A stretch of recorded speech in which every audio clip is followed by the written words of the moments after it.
জনপ্রিয় অভিনেতা রোনালদো ভালদেজের রহস্যজনক মৃত্যু। জনপ্রিয় টেলিভিশন ও সিনেমা অভিনেতা রোনালদো ভালদেজ মারা গেছেন। রোববার 17 ডিসেম্বর তার মরদেহ উদ্ধার করা হয়েছে। মৃত্যুকালে 66 বছর বয়স হয়েছিল এই ফিলিপিনো প্রবীণ অভিনেতার। ইয়াহু নিউজের প্রতিবেদন অনুযায়ী অভিনেতার মৃত্যুর খবর সংবাদ মাধ্যমকে নিশ্চিত করেছেন তার পরিবার এবং কুইজন সিটি পুলিশ। মৃত্যুর কারণ হিসেবে বলা হয়েছে, রোববার কুইজন সিটির বাসভবনে একটি চেয়ারে ড্রাইভার অ্যাঞ্জেলিটো ওক্লারিট অভিনেতার দুই পাশে গুলিবিদ্ধ অবস্থায় দেখতে পান। এ সময় অভিনেতার হাতে একটি ক্যালিবার 45 মডেলের পিস্তল ছিল।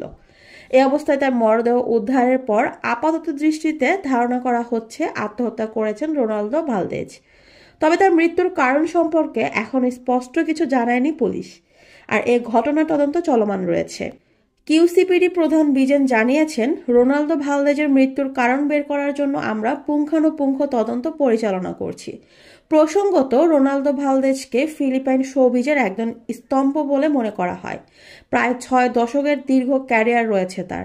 টেলিভিশন ও সিনেমায় অভিনয়ের জন্য পরিচিত হয়ে উঠেছেন তিনি। পর্দায় প্রায়ই পিতৃতান্ত্রিক চরিত্রে দেখা গেছে তাকে।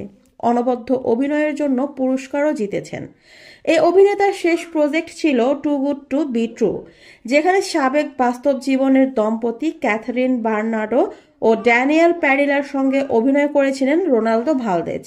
ক্যারিয়ারে উল্লেখযোগ্য কাজের মধ্যে রয়েছে মে মিনাল মহল, দ্য মিস্ট্রেল ও 7 সানডেজ। দীর্ঘ ক্যারিয়ারে ফিলিপাইনের film academy awards, FAMAS awards ও মেট্রো ম্যানিলা ফিল্ম ফেস্টিভ্যাল সহ কয়েকটি মর্যাদাপূর্ণ পুরস্কার পেয়েছেন তিনি।